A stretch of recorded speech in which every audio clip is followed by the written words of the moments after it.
الحمد لله الذي هدانا لهذا وما كنا لنهتدي لولا أن هدانا الله صلوات الله وسلامه عليهم وعلى كل من تبعهم بإحسان.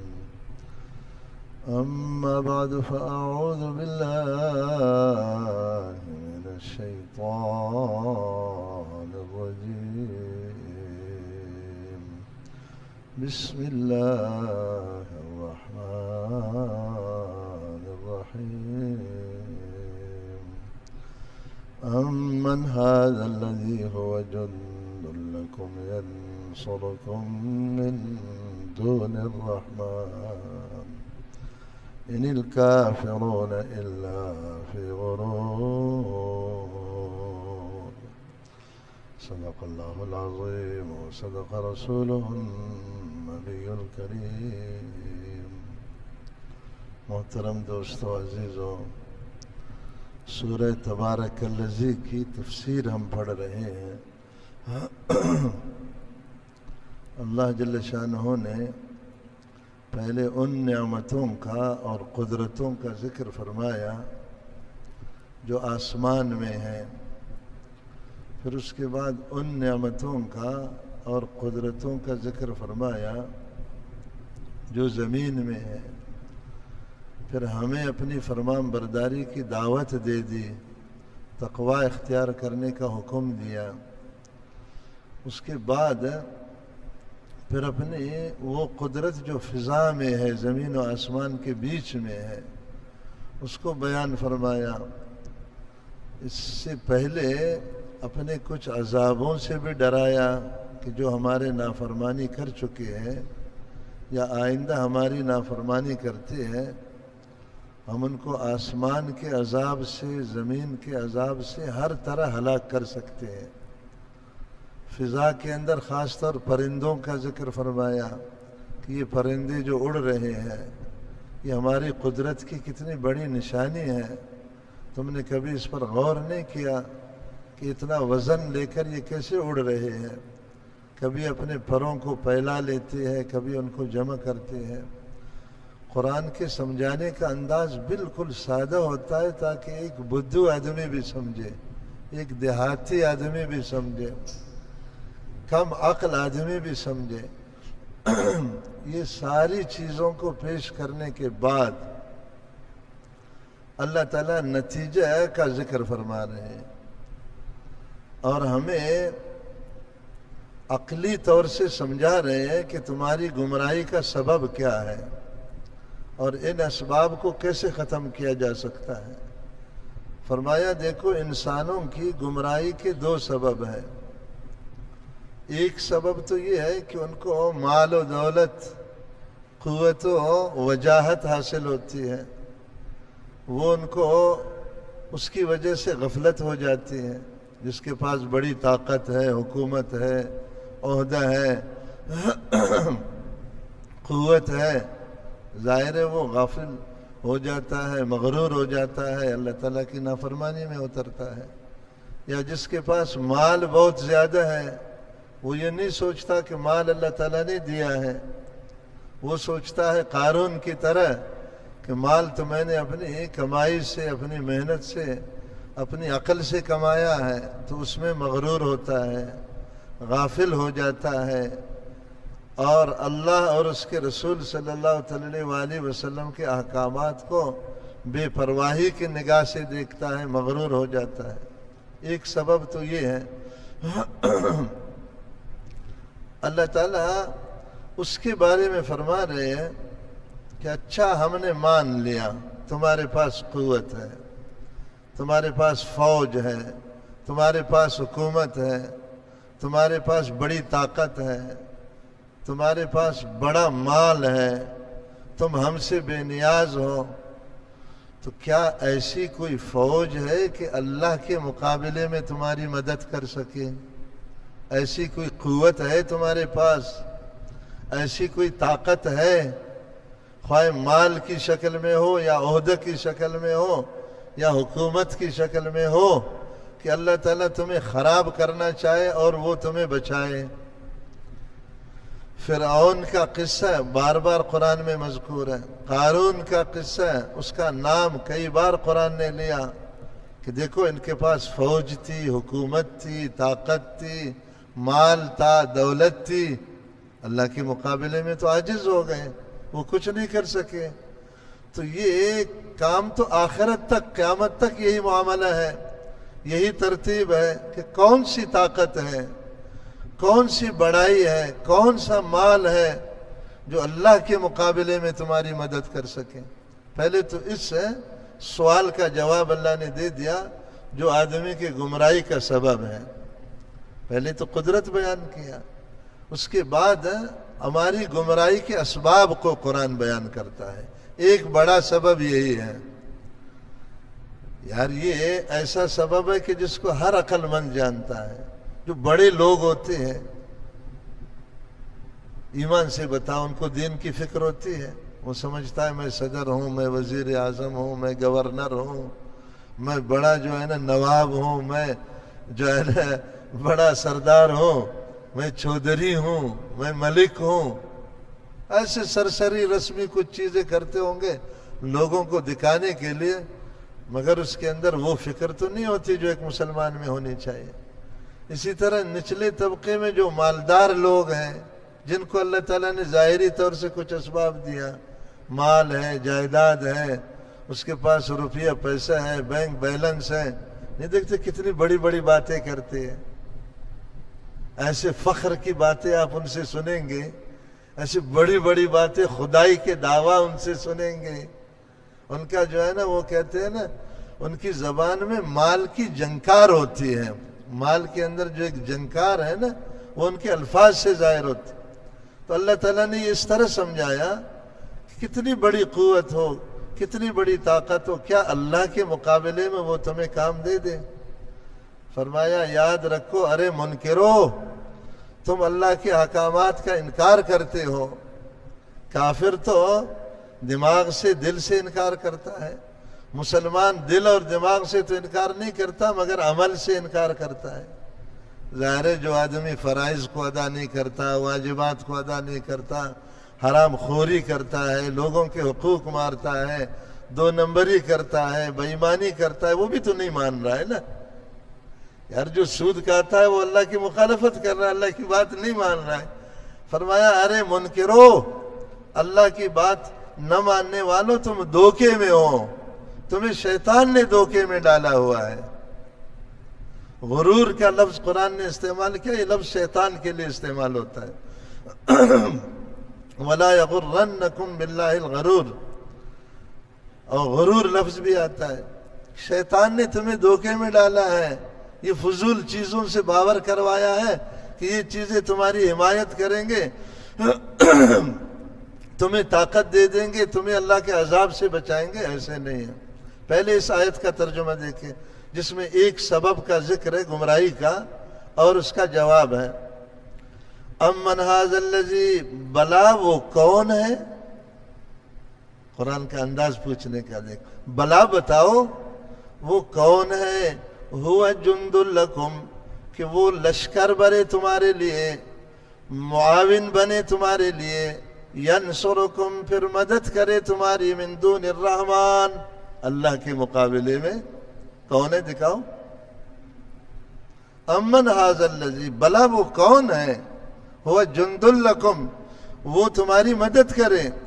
جند عربی میں فوج کو کہتے ہیں جو حکومتوں کے پاس ہوتی ہے، یا نچلے طبقے کے لوگوں کے پاس جو اس کا پروٹوکول ہوتا ہے۔ فرمایا کون ہے تمہارے ہٹو بچو کرنے والے جو تمہاری مدد کرے من دون الرحمن، اللہ جل شانہ کے مقابلے میں؟ آپ نہیں دیکھتے ہو کتنا بڑا معزز ایک شخص ہوتا ہے، لوگ جو ہے نا اس کو دیکھنے کے لیے ترستے ہیں، دوسرا دن وہ قبر کے اندر ہوتا ہے، اگر زندہ ہے تو دوسرے دن وہ بیمار ہے، اسپتال میں پڑا ہوتا ہے، بڑا وزیر اعظم ہے وہ جیل کاٹ رہا ہوتا ہے، بڑا صدر اعظم ہے کوئی اس سے بولی کا نرخ نہیں پوچھتا۔ تو روزانہ ہم دیکھ رہے ہیں کون ہے اللہ کے مقابلے میں تمہاری مدد کرے۔ ان الکافرون نہیں ہے انکار کرنے والے الا فی غرور مگر دھوکے کے اندر ہے. جو ہمارے احکامات کا انکار کرتے ہیں نا وہ دھوکے میں ہے. شیطان نے ان کو دھوکے میں ڈالا. اور یہ آج سے یہ دھوکہ نہیں ہے، بابا آدم علیہ السلام کے زمانے سے یہ دھوکہ شروع ہے. ہر زمانہ میں اربوں انسانوں کو یہ دھوکہ لگا ہے. آج بھی اربوں انسان اس دھوکے میں ہے. قوت کے نشے میں یا مال کے غرور میں. کوئی بھی ایسی نعمت ہے جو انسان کو اللہ تعالیٰ سے غافل کر دے وہ اس آیت میں شامل ہے. کئی لوگوں کو اپنی صحت پر، اپنے ظاہری جسمانی قوت پر ایسا اعتماد ہوتا ہے کہ وہ سمجھتے ہیں کہ ہم کبھی ایمرجنسی میں نہیں جائیں گے، کبھی اسپتال میں نہیں پہنچیں گے. اچانک دیکھا دڑام سے گر گیا. کہا بابا کیا ہو گیا اس پہلوان کو؟ کہا پہلوان کا جو ہے نا دل کا والو بند ہو گیا. سمجھ میں نہیں آئی بات. یہ تو حیثیت ہے انسان.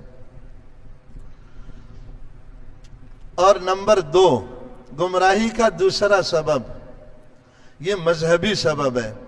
یہ پہلا سبب جو تھا یہ تو دنیاوی سبب ہے، مال و دولت، قوت و وجاہت. دوسرا سبب ہے مذہبی سبب. فلان پیر سے میرا تعلق ہے، فلان آغا کا میں مرید ہوں، فلان جو ہے نا دادا کا میں پوتا ہوں، فلان بزرگوں سے نسب میں ہم ملتے ہیں. کافر لوگ کہتے تھے فلان بت کے ہم مرید ہیں، لات و عزا ہمیں اللہ کے عذاب سے بچائیں گے.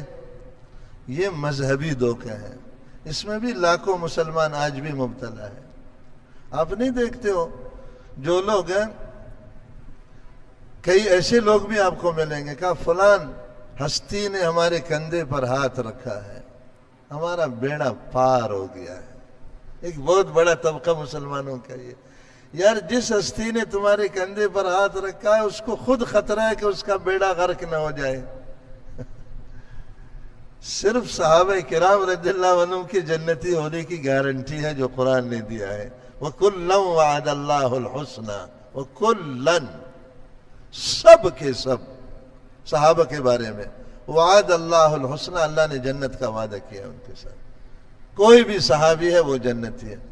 اس کے بعد تو آج سب کسی کی گارنٹی نہیں ہے، نہ کسی پیر کی، نہ کسی فقیر کی، نہ کسی آغا کے، نہ کسی داتا کے، نہ کسی ملنگ کے، نہ زلفوں والی سرکار کی. کسی کی کوئی گارنٹی نہیں. کئی لوگ کہتے ہیں ہم جو ہے نا فلان بزرگ کے مرید ہیں. آج بھی ایسے جاہل بیٹھے ہوئے ہیں کہ جو حضرت شیخ عبد القادر جیلانی نور اللہ مرقدہ کا مرید ہوگا، جو ہے نا ان کے مریدوں کا مرید ہوگا، وہ جو ہے نا اس کا بیڑا پار ہو جائے گا. وہ بھلے کچھ کرے یا نہ کرے. ایسے فضول من گڑت چیزیں بنائی ہوئی ہیں. آپ یہ پیر پرستوں کے پاس جاؤ، قبر پرستوں کے پاس جاؤ، شخصیت پرستوں کے پاس جاؤ، یہی باتیں تو کرتے ہیں. ایران توران کی باتیں بنائے ہوئے ہیں. سمجھ میں نہیں آئی. وہ کتابوں میں لکھا ہوا ہے. ایک بوڑھی عورت آ گئی حضرت شیخ عبد القادر جیلانی رحمۃ اللہ علیہ کے پاس.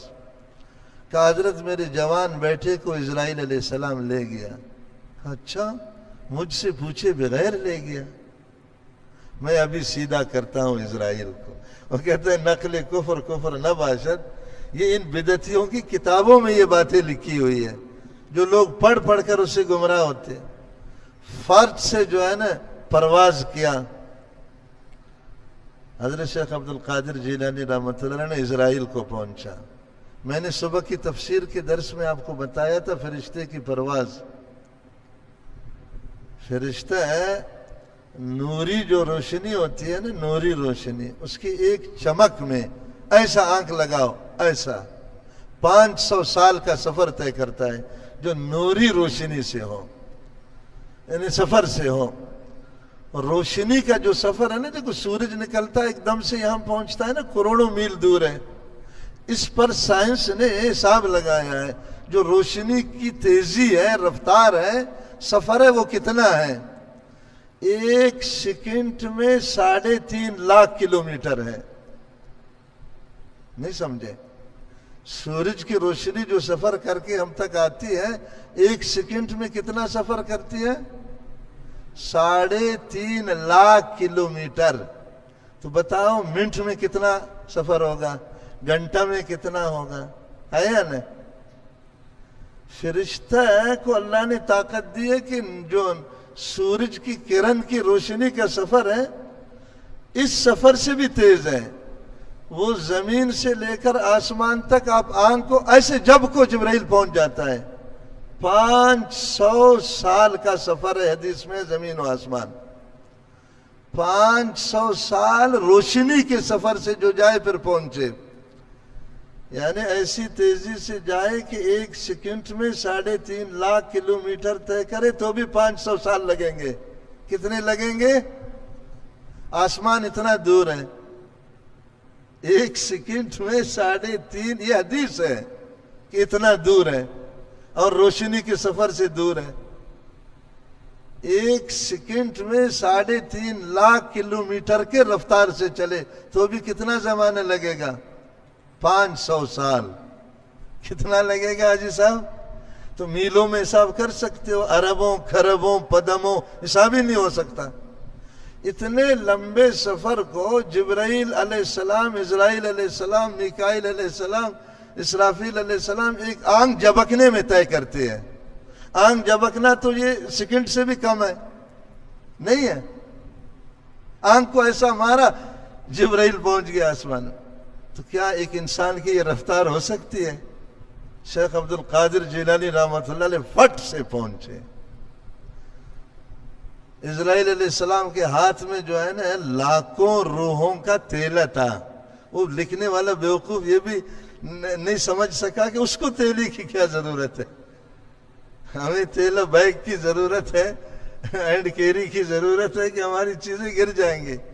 لاکھوں لوگوں کے روحوں کو 1 منٹ میں 2 لاکھ آدمی مرتے ہیں. کتنے مرتے ہیں؟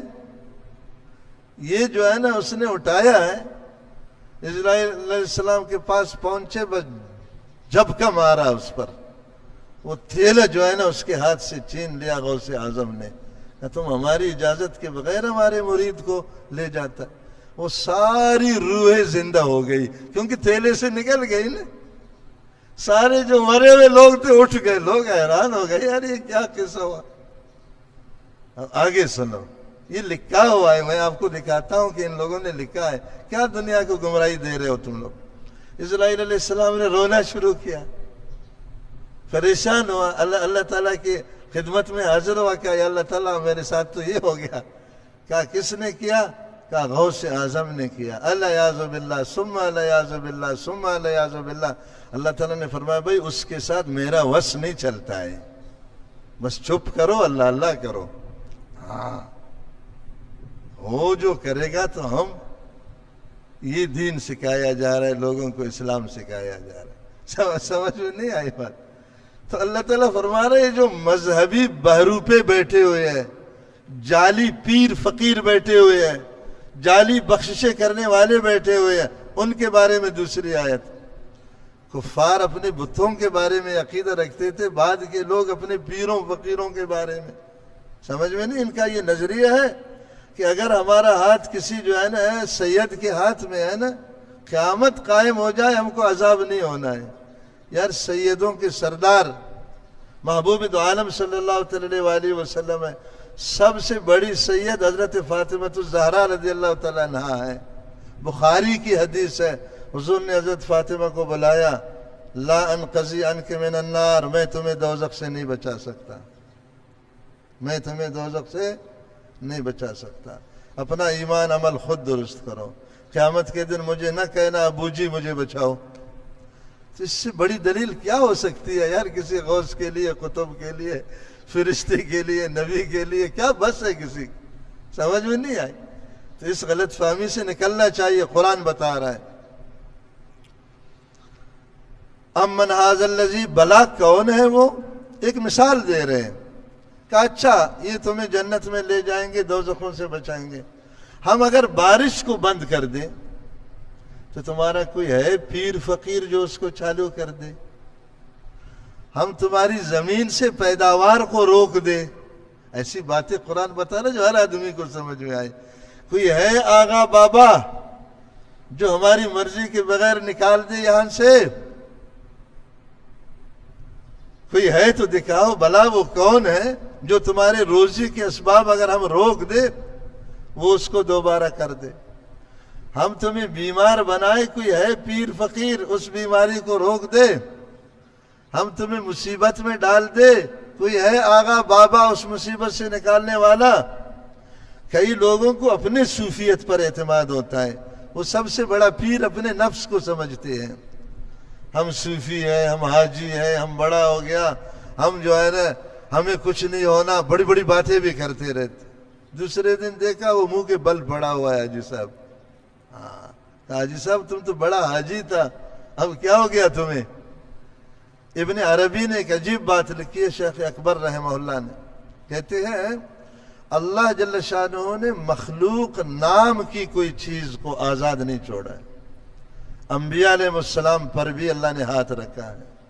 کوئی پیغمبر بھی آزادی سے کچھ نہیں کر سکتا، وہ چاہتا ہے ایسا ہو مگر اس کے خلاف ہوتا ہے.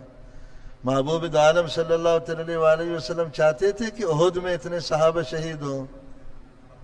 حضور چاہتے تھے کہ ابو طالب مسلمان نہ ہو. ہاں حضور چاہتے تھے کہ میرے گھر کے لوگ اتنے گمراہ ہو جائے کہ سب سے زیادہ میرے مقابلہ کریں. ہاں مگر سب حضور کی مرضی کے خلاف ہوا نہیں ہوا. اللہ تعالیٰ اپنا اللہ ہونا دکھاتے ہیں کہ اللہ میں ہوں. ما کان لہم الخیارہ، کسی کے پاس کوئی اختیار نہیں ہے. کوئی نبی ہے، کوئی ولی ہے، کوئی فرشتہ ہے، کچھ بھی ہے، ہمارے سامنے اس کا کوئی اختیار نہیں. قرآن بھرا ہوا ان قصوں سے. نبی کو اللہ کہہ رہے تمہیں اختیار نہیں، ہمارے بابا کو اختیار ملے. جب تک زندہ تھا وہ بابے کو اختیار نہیں تھا. جب قبر کے اندر چلا گیا، یار کتنی جہالت ہے. یہ قبروں کے اوپر جا کر مسلمان آج بھیک نہیں مانگ رہے ہیں، ہمیں اولاد دے دو، ہمیں صحت دے دو، ہمیں جو ہے نا بچے نہیں ہو رہے، ہم بیماری میں مبتلا ہے، ہم غریب ہیں، ہم کو فقیر کرو. یا خدا کا خوف کرو. سب سے زیادہ مانگتے ہیں کس سے پتہ ہے؟ حضرت غوث اعظم سے اور حضرت علی کرم اللہ وجہہ سے. ایک بات بتاؤں گا، بہت پریشان ہوں گے. سب سے زیادہ ان دو بڑے ہستیوں سے مانگتے ہیں نا لوگ. ان کا قبر بھی زمین میں نہیں ہے، آپ حیران ہو جائیں. حضرت علی رضی اللہ تعالیٰ عنہ کی کوئی قبر زمین میں نہیں ہے. یہ جو بنائے ہوئے پھرتے ہیں نا کہ بغداد میں قبر ہے فلانے، تو بنایا عراق میں قبر ہے فلانے، انہوں نے بنایا ہوا ہے، کوئی قبر موجود. اللہ کیا دکھانا ہے؟ اللہ تعالیٰ کو پتہ تھا کہ بعد کے لوگ آئیں گے یا علی مشکل کشا کے نعرے لگائیں گے، یا علی مشکل کشا. آج کے دن حضرت حسین رضی اللہ تعالیٰ عنہ کی شہادت ہے یا نہیں ہے؟ تو ادھر کدھر گئی تھی حضرت علی کی مشکل کشائی؟ کتنے مظلومیت سے حضرت حسین رضی اللہ عنہ کو شہید کیا. تاریخ میں ایسی مظلومیت حضرت عثمان اور حضرت حسین رضی اللہ عنہ کی شہادت جیسی نہیں ہے پوری تاریخ انسانیت. حضرت علی رضی اللہ تعالیٰ عنہ کدھر تھے؟ ادھر یزید کو مار دیتے، شمر کو ذبح کر دیتے، عبداللہ ابن زیاد کا پیٹ پاڑ دیتے. اللہ تعالیٰ نے دکھا دیا کہ مشکل کشا صرف ایک ہے، حاجت روا صرف ایک ہے، دور سے آوازیں سننے والا صرف ایک ہے. حضرت شیخ عبد القادر جیلانی رحمہ اللہ کا قبر بھی زمین میں نہیں ہے حاجی صاحب.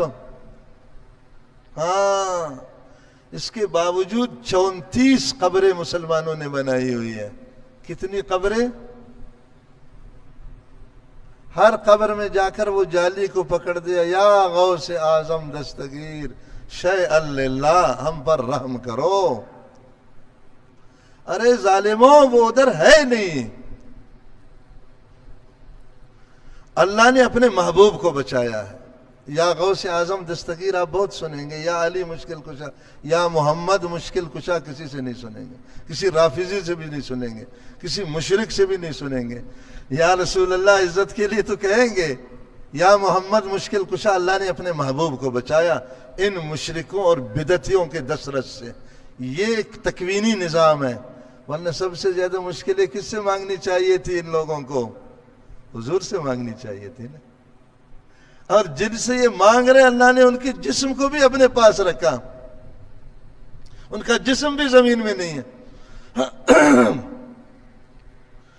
وہ تو خیر تھے ہی پاگل، جو آج جو ہم پیچھے والے لوگ جو کئی سو سال کے بعد آئے ہوئے ہیں، ہمارے نظریات بھی کتنے گندے ہیں۔ آپ جاؤ ان پیروں فقیروں کے پاس، مونچھوں والی سرکاروں کے پاس، سائیکل کے ہینڈل کی طرح بڑے بڑے مونچھے آقا صاحب کے، داڑھی منڈی ہوئی۔ ادھر ایک ہے بابا فرید رحمہ اللہ، بہت بڑے بزرگ ہیں یہ، حضرت حاجی امداد اللہ صاحب مہاجر مکی رحمۃ اللہ علیہ ان کی زیارت کے لیے تشریف لاتے تھے، ان کے حالات میں لکھا ہے۔ اتنے بڑے بزرگوں میں میں گیا ہوں ان کے مزار کی زیارت کے لیے، کئی دفعہ گیا ہوں، ہمارے کابر وہاں گئے۔ اور ادھر کسی ملنگ نے مشہور کیا ہے کہ یہ جنتی دروازہ ہے، حضرت بابا نے کہا تھا جو اس دروازے سے جائے گا جنت میں جائے گا۔ اب پرسوں میرا خیال وہ جنتی دروازہ کھلا تھا، نیٹ میں چلا ہے، 6 کلومیٹر تک لائن لگی ہوئی ہے مسلمانوں کی، اور ان کا یہ نظریہ ہے کہ ملنگ بابا نے جس دروازے کو کہا تھا جنتی دروازہ، اس سے گزرے گا سیدھا جنت میں جائے گا۔ واہ سبحان اللہ۔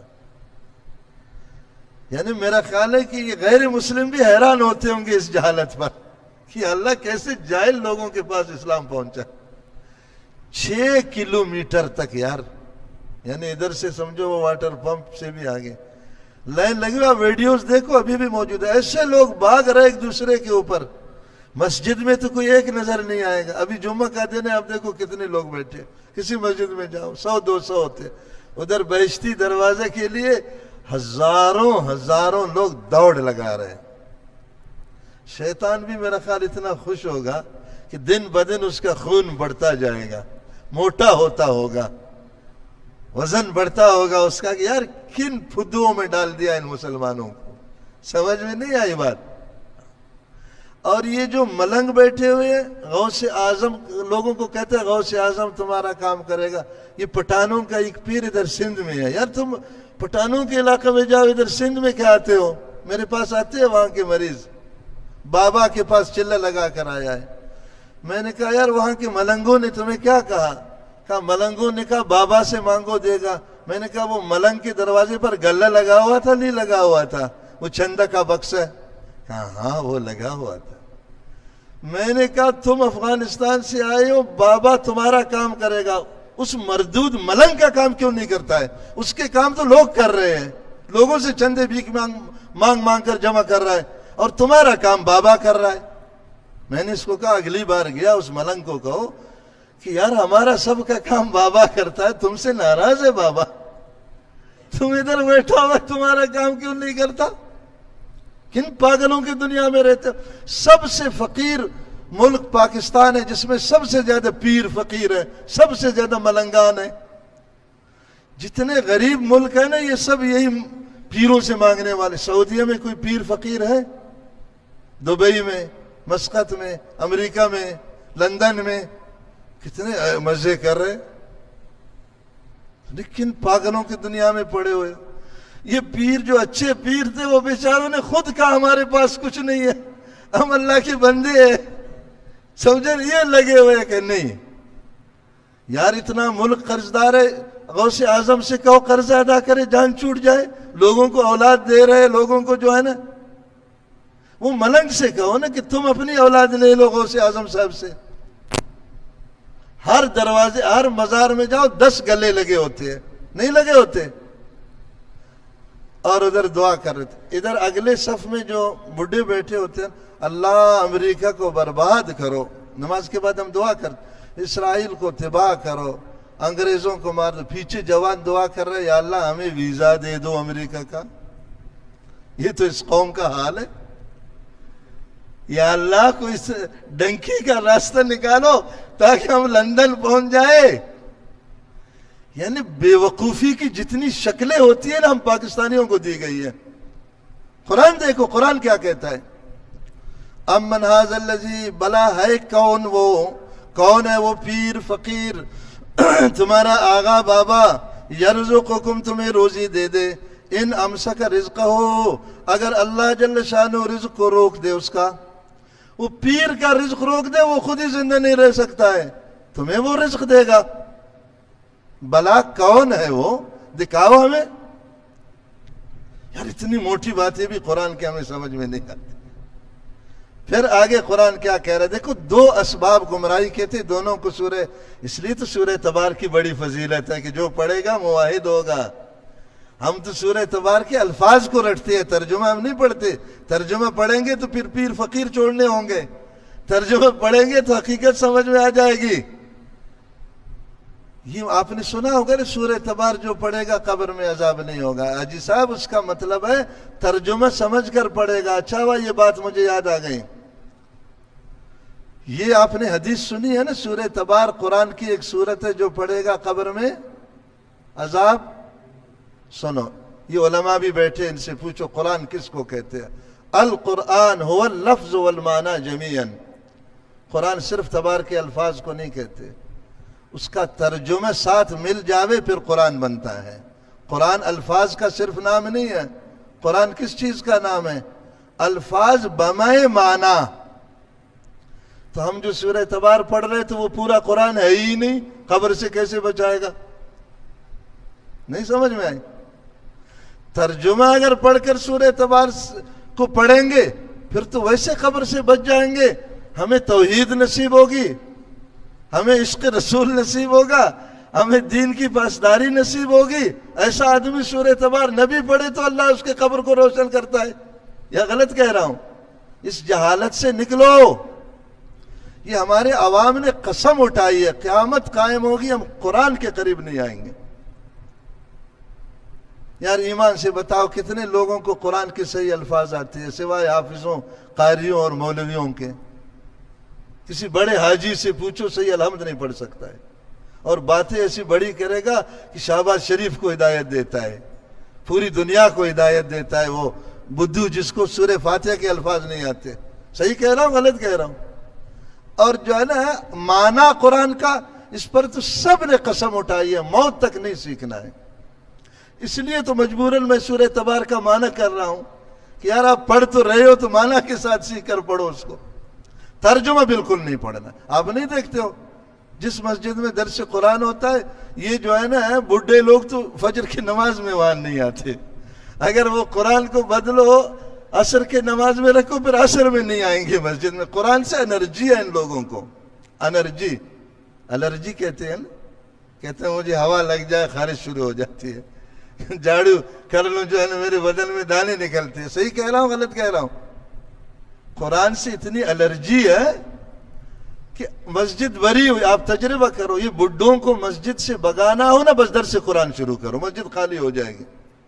ایک مولوی صاحب نے مجھے کہا کہ میرے مقتدی مجھے بہت تنگ کرتے ہیں۔ میں نے کہا ایک حربہ بتاتا ہوں۔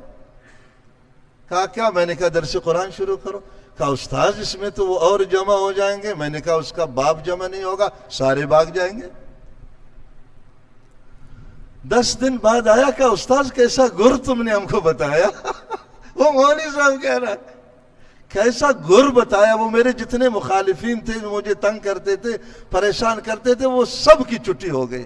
میں نے کہا یہ موت تک نہیں آئیں گے اگر قرآن کو آپ مضبوط پکڑیں گے۔ یہ تو حال ہے مسلمانوں۔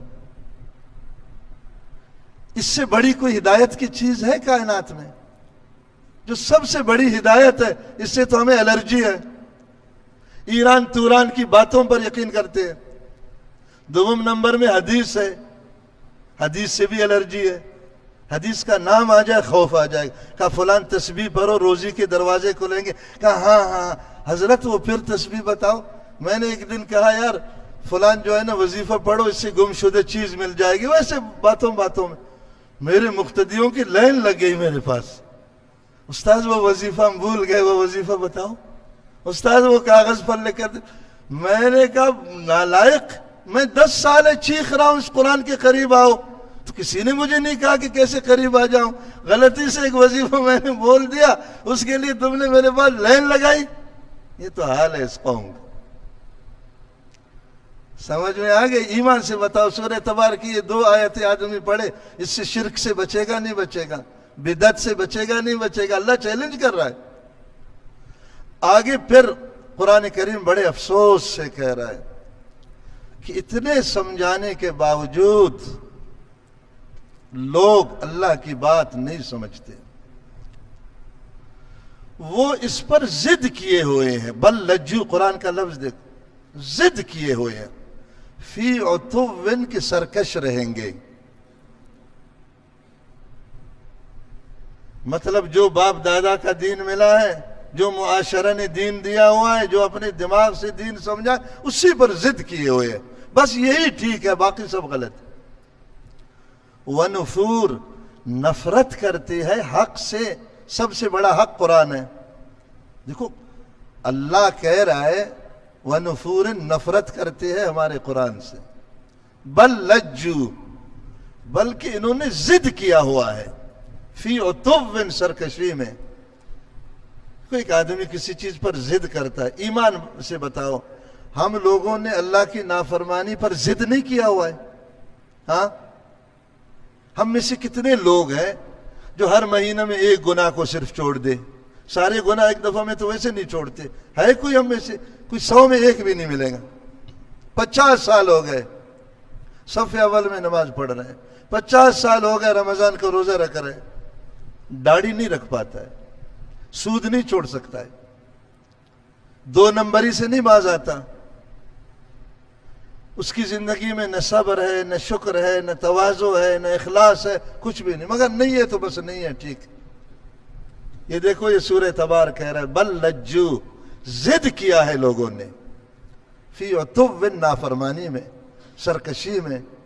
ونفور، حق سے نفرت کرنے میں. یہ میں ابھی کہہ رہا تھا الرجی ہے. حق سے الرجی، حق کے قریب نہیں آتا. اگر کوئی ملا غیرت کرے، حق بتائے، اس ملا کو چھوڑ دیں گے. تجربہ کرو. جو بابا آغا یا اس کے کوئی ہم نوا ملا فری میں جنت کی ٹکٹ بانٹ دے، آج عاشورہ کا دن ہے، 4 رکعت اس ترتیب سے پڑھو کہ ہر رکعت میں 3 بار سورہ فاتحہ، 20 بار الم تر کیف، 4 رکعت پڑھو، عصر سے پہلے سب گناہ معاف ہو گئے. اس ملا کے پاس لائن لگ جائے گی. یار سورہ فاتحہ کی 42 حروف ڈبل پڑھیں گے، نماز نہیں ہوگی. الحمدللہ رب العالمین الرحمن الرحیم مالک یوم الدین کے دین کے یا پر پورے ہوتے ہیں 42 حروف. 42 حروف سورہ فاتحہ کی کسی جگہ سے ڈبل پڑھو، نماز ہی نہیں ہوگی. سجدہ سہو واجب ہے، جس نماز میں سجدہ سہو واجب ہو، واجب الاعادہ ہے، اس نماز کو دوبارہ پڑھنا ضروری ہے. یار نماز صحیح ہوتی پھر بھی کوئی بات کہتا ہے یار کوئی صحیح راستہ اس نے نماز کا تو دکھا دیا. اس ظالم نے راستہ ایسا دکھا دیا کہ نماز ہی نہیں ہو رہی. بتاؤ یہ کسی مسلمان نے بنایا یا کسی یہودی نے بنایا؟ ایمان سے بتاؤ. مسلمانوں کو گمراہ کرنے کے لیے نہیں ہے. دن مقرر کیے ہوئے، جمعہ کے دن یہ کہا جو جمعہ کے دن مر گیا فٹ سے جنت میں گیا. واہ سبحان اللہ. پتہ نہیں کہاں سی چیزیں نکال کر مسلمانوں میں اتنا پھیلایا ہے. اب اسلام کا نچوڑ چند رسموں کو بنایا ہے اور چند وظیفوں کو بنایا. دارالعلوم دیوبند کے جو شیخ الحدیث حضرت مولانا مفتی سعید احمد پالمپوری قدس سرہ، جو ابھی کورونا میں فوت ہو گئے، انہوں نے ایک کتاب لکھنا شروع کیا تھا دیوبندیت کیا ہے. اس کا مقدمہ اس سے شروع تھا دیوبندیت کی تطہیر ضروری ہے. لکھا ہے دیوبندی جو تمہیں اہل توحید کہتے ہو تم خود گمراہ ہو. وہ کتاب مکمل نہیں ہوئی، جو مکمل ہوئی اس میں بھی عجیب باتیں ہیں. فلان بدعت تم کرتے ہو، فلان رسم تم کرتے ہو، فلان گناہ تم کرتے ہو. کس چیز کی دیوبندیت ہے؟ دیوبندیت تو قرآن، حدیث، فقہ، تصوف، 4 چیزوں کا نام ہے. دیوبندیت کس چیز کا نام ہے؟ یعنی دیکھو میں اس لیے کہہ رہا ہوں کہ حضرت خود دیوبند کے شیخ الحدیث تھے، دیوبند کے رہنے والے تھے. اور ہم جتنے لوگ بڑے فخر میں ہیں کہ ہم موحدین ہیں، ہمارا دین صحیح ہے، ہمارا فلان ہے. حضرت چونکہ ماضی قریب کے بزرگ ہیں اس لیے وہ بتا رہا ہوں. فرمایا دیوبندیت قرآن کا نام ہے، حدیث کا نام ہے، فقہ کا نام ہے اور تصوف کا نام ہے. تصوف فقہ باطن کو کہتے ہیں. فقہ ظاہر حلال حرام، بشتی زیور وغیرہ جو ہے. فقہ باطن شکر، صبر، ریا، اخلاص، تکبر، حجب، ان چیزوں کے احکامات. دیوبندیت ان 4 چیزوں کا نام. اور ان 4 چیزوں کو 4 آدمیوں نے لیا, ان کے شاگردوں کو دیوبندی کہتے ہیں. قطب العالم حضرت مولانا رشید احمد گنگوئی قدس سرہ, حجت العالم حضرت مولانا محمد قاسم نانوتوی قدس سرہ, حکیم الامہ حضرت مولانا اشرف علی تھانوی قدس سرہ. چوتھے نمبر پر حضرت مولانا محمد یعقوب صاحب رحمۃ اللہ علیہ کا نام لیتے ہیں, جو حضرت مولانا مملوک علی صاحب رحمۃ اللہ علیہ کے فرزند دارالعلوم دیوبند کے سب سے پہلے شیخ الحدیث. حضرت تھانوی بھی ان کے شاگرد ہیں. مولانا حیا صاحب جو حضرت شیخ الحدیث رحمہ اللہ کے والد ہے, یہ ان کے شاگرد ہے. یہ سارے ان کے شاگرد. حضرت حاجی صاحب کے خلیفہ حاجی امداد اللہ صاحب رحمۃ اللہ علیہ. فرمایا 4 آدمیوں نے ان 4 چیزوں کو لیا. جو ان 4 آدمیوں کے نقش قدم پر چلتے ہیں وہ دیوبندی ہے. دیوبندی ایک پارٹی کا نام تو نہیں ہے. سمجھ میں آ گئی؟ حضرت کی وہ کتاب مکمل تو نہ ہوئی, پہلے ان کی وفات ہوئی, مگر کافی لکھا ہے اس میں نے اپنے دور حدیث کے طلبہ کو اس کا سارا خلاصہ سنایا. میں نے کہا پڑھتا جا شرماتا جا. ارے دیوبندیوں پڑھتے رہو اور شرمندہ ہوتے رہو. سمجھ میں آ گئی نہیں آئی بات؟ تو یہ قرآن ہے حاجی صاحب. بل لجو, قرآن کہہ رہا ہے ضد کیا ہے لوگوں نے فی عتو, سرکشی میں, کہ ہمیں اپنے گناہ نہیں چھوڑنے, ہمیں اپنا غلط راستہ نہیں چھوڑنا. ونفور, حق سے نفرت کیے ہوئے. اسی پر میں نے کہا اگر جو ملا حق بیان کرے ایک دوسرے کو بھی کہیں گے یار یہ ملا سے توبہ کرو, 2 نمبر ملا دی, 14 صدی والا ملا دی, کتاب اول صدی سخر آگلے.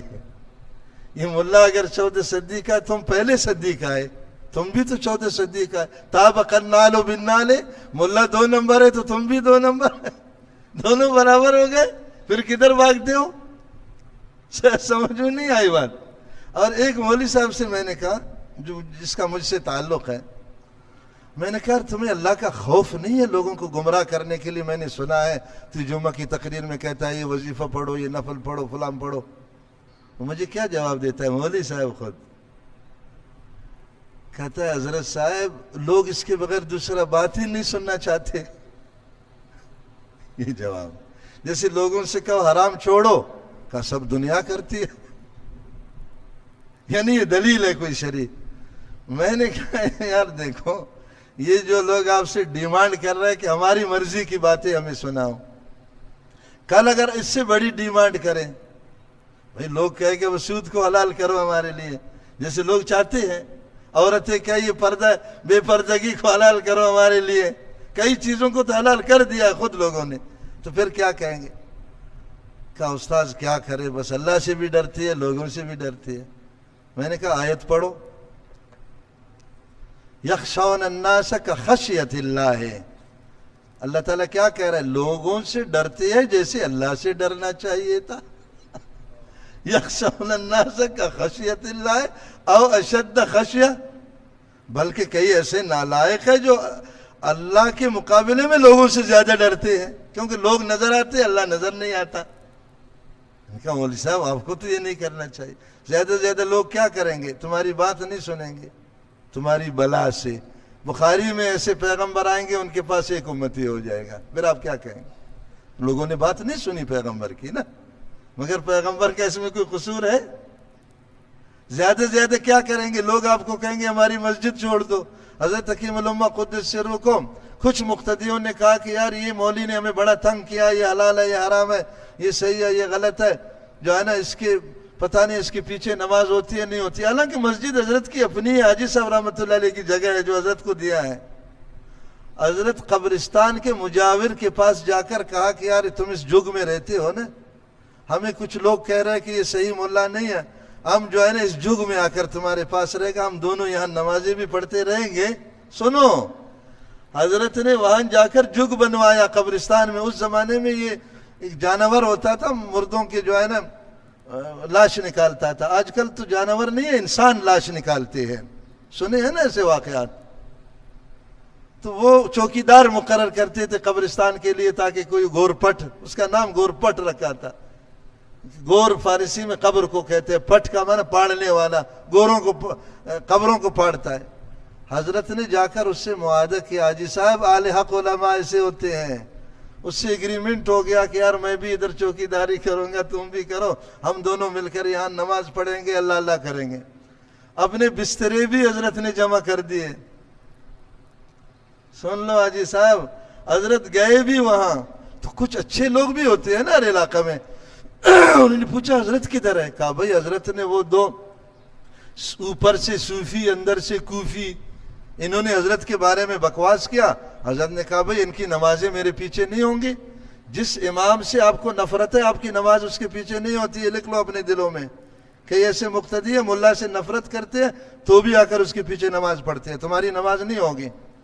تو میں نے کہا بھائی جا کر کے میں وہاں قبرستان میں تو کوئی کسی کو تنگ نہیں کرے گا نا، مردے تو بیچارے سب اللہ اللہ کر کے بیٹھے ہوئے ہیں۔ تو کچھ لوگ حیران ہو گئے یہ کیا ہو گیا یار، مدرسہ حضرت کا اپنا ہے، مسجد حضرت کی اپنی ہے، حاجی صاحب رحمۃ اللہ علیہ جیسے شخصیت نے بٹھایا ہے، سب علماء کی استاذ ہے، بڑے اکابر کے بڑے اکابر ہے، یہ کیا ہوا؟ لوگوں نے جا کر حضرت کے سامنے رونا شروع کیا کہ حضرت یہ کیا ہماری شامت آ گئی؟ کہا بھئی شامت تمہاری نہیں ہے، شامت میری ہے، تم صحیح بات سننا نہیں چاہتے ہو، میں اللہ سے ڈرتا ہوں، غلط بات بیان نہیں کر سکتا، حرام کو میں حرام کہوں گا، غلط کو میں غلط کہوں گا، ناحق کو میں ناحق کہوں گا، خواہ ملک کرتا ہے، صوفی کرتا ہے، حاجی کرتا ہے، کوئی بھی کرتا ہے۔